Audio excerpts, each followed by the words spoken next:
नमस्कार। आज की वीडियो में हम चर्चा करेंगे शनि के गोचर का प्रभाव, जो कि 29 मार्च 2025 को शनि का गोचर मीन राशि में हुआ है, जो कि लगभग 2.5 वर्ष तक मिड 2027 तक मीन राशि में रहने वाले हैं। उसका प्रभाव सिंह लग्न वालों के ऊपर, लियो एसेंडेंट के ऊपर कैसा रहने वाला है। इसमें आप सिंह राशि को भी ले सकते हैं, लेकिन सिंह राशि पर अगर आप प्रभाव लेते हैं तो लगभग 35-40% ही लेकर चलिएगा। ज़्यादा प्रभाव आपको लग्न के हिसाब से ही देखना है। तो अगर जिसका लग्न होगा वो लगभग 70% के आसपास इसका प्रभाव 60% के आसपास देख सकता है। जिसकी राशि है वो भी 30-40% देख सकता है। तो दोनों लोग अपना सिंह लग्न वाले, सिंह राशि वाले इस वीडियो को देख सकते हैं और उस हिसाब से अपने समय को जो है प्लान कर सकते हैं, अपने इवेंट को, आने वाले समय को प्लान कर सकते हैं। तो आइए शुरू करते हैं कि सिंह लग्न वालों के लिए कैसा रहने वाला है शनि का गोचर। देखिए, शनिदेव आपके अष्टम भाव में गोचर कर रहे हैं और ये लॉर्ड किसके हैं? 6th हाउस के लॉर्ड हैं। ठीक है, अब ऐसे में देखिए सिंह लग्न वालों के लिए मतलब थोड़ा सा विचित्र टाइप का समय होगा। कारण उसका मैं बता देता हूँ, पहले थोड़ा सा बता दूं फिर एक्सप्लेन करूंगा यहाँ पे। देखिए, शुरुआत में तो उनको लगेगा कि ये गोचर बहुत ही ज़्यादा तकलीफदेह है, लेकिन थोड़े समय बीतने के बाद, लगभग 6 महीने या 1 साल हम लेकर चलेंगे, 1 साल बीतने के बाद उन्हें फील होगा नहीं, ये गोचर बहुत अच्छा था हमारे लिए। वो कैसे होगा मैं आपको बताता हूँ। देखिए, सिंह लग्न वाले कोई काम जो पिछले समय से करते हुए चले आ रहे थे, उनके काम में अचानक से परिवर्तन उनको देखने को मिलेगा। मतलब हो सकता है वो काम बंद हो जाए या उसमें कोई बड़ा लॉस कर जाए। लॉस करने के बाद चेंज आना, जब लॉस करेंगे फिर कुछ दिन बैठ जाएंगे शांत होकर के, फिर बहुत ज़्यादा टेंशन, चिंता, तनाव, मानसिक अशांति होगी, लेकिन फिर नया इनिशिएटिव भी शुरू होगा। हाँ, ये है कि ये चीज़ें जो ये प्रोसेस होगा ये थोड़ा स्लो हो जाएगा। स्लो होने के कारण से थोड़ा सा कहीं ना कहीं एक तकलीफ, मन के अंदर मानसिक अशांति रह सकती है, लेकिन ये फेवरेबल होगा। अब यहाँ पर अष्टम भाव देखिए अचानक से होने वाले चीज़ों को दर्शाता है। अब अष्टम के साथ साथ अपने तृतीय दृष्टि से दशम को एक्टिव कर दिया शनिदेव ने, और शनिदेव ने अपनी 7वीं दृष्टि से द्वितीय भाव को एक्टिव कर दिया, और शनिदेव ने अपनी 10वीं दृष्टि से यहाँ पर पंचम भाव को एक्टिव कर दिया। देखिए, यहाँ पर क्या है, आपके जो कर्म था इसके पहले का, उसमें चेंज आना बहुत ज़्यादा इसका संभावना बनता है। नया जो है आप प्रोफेशन शुरू कर सकते हैं, नया व्यापार शुरू कर सकते हैं, नए तरह के कार्य में आप प्रवेश कर सकते हैं, लेकिन ये थोड़ा सा स्लो हो जाएगा, क्योंकि यहाँ पर देखिए अष्टम, दशम और कहीं ना कहीं आपका पंचम भी एक्टिव है। तो दशम और पंचम एक्टिव है, तो ऐसे में करियर में जो चेंजेस होते हैं वो पॉजिटिव होते हैं।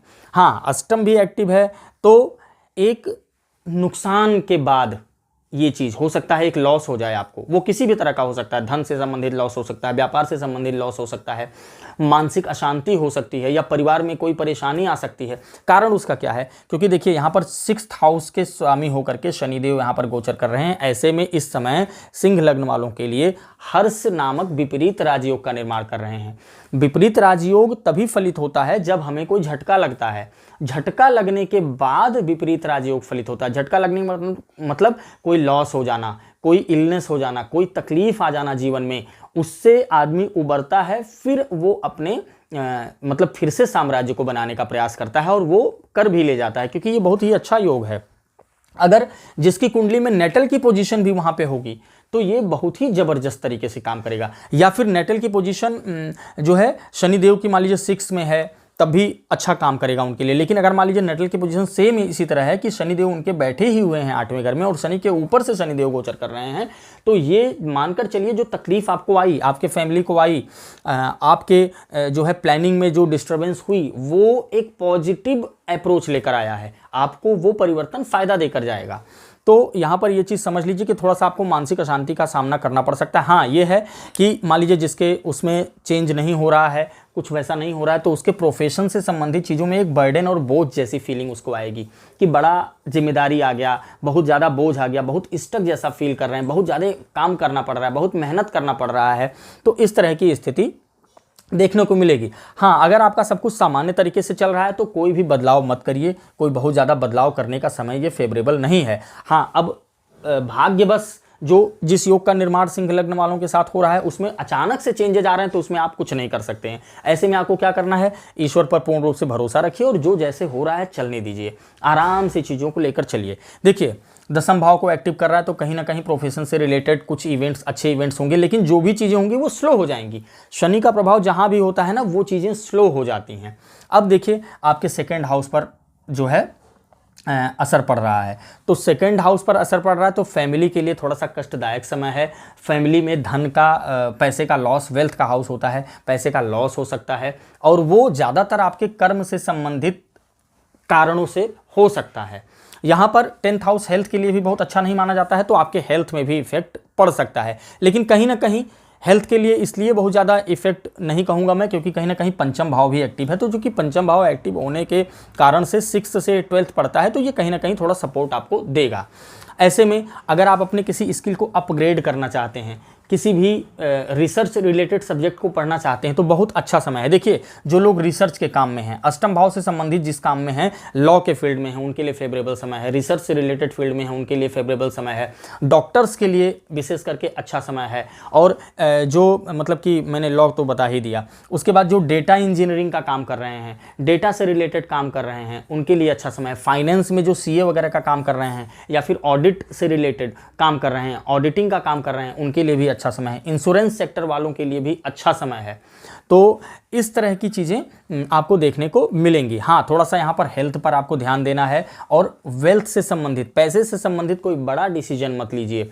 कोई भी बिजनेस, कोई भी काम आपको नया शुरू करना है तो बड़ा इन्वेस्टमेंट मत करिए। छोटे छोटे इन्वेस्टमेंट से करने का प्रयास करिए। धीरे धीरे जब वो जैसे जैसे ग्रोथ होता जाए वैसे वैसे आप उसमें पैसे डालते जाइए। अचानक से कोई बड़ा डिसीजन लेकर के बड़ा इन्वेस्टमेंट कर देंगे तो वहाँ पर आपको लॉस का चांस हो सकता है, लॉस देखने को मिल सकता है। एजुकेशन के लिए अच्छा है।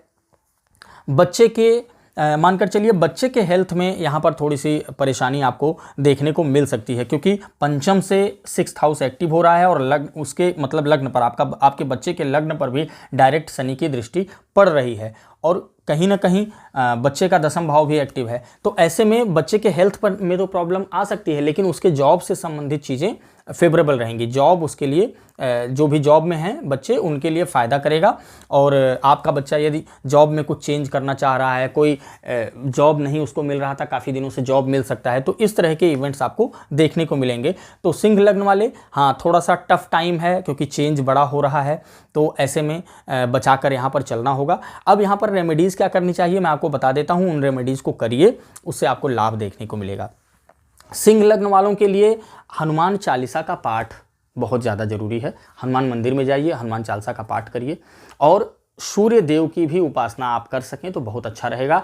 सूर्य को जल दीजिए। सूर्य देव को जल कब देना है? सूर्योदय से आधे घंटे के अंदर ये दे सकते हैं तभी दीजिए, अन्यथा मत दीजिए, क्योंकि सूर्योदय के आधे घंटे के बाद अगर ज़्यादा लेट करके आप जल दे रहे हैं तो उसका नुकसान आपको देखने को मिलेगा, फ़ायदा नहीं मिलेगा। तो अगर आधे घंटे के अंदर आप एश्योर कर पाइए कि हाँ मैं दे दूँगा, सूर्योदय से आधे घंटे के अंदर नहा धो करके जो है जल चढ़ा सकते हैं तो चढ़ाइए, नहीं तो छोड़ दीजिए, मत चढ़ाइए। आदित्य हृदय स्तोत्र का पाठ आप कर सकते हैं सूर्य के लिए, और माता दुर्गा की उपासना जरूर करिए। ओम दुम दुर्गाय नमः का पाठ आप कर सकते हैं।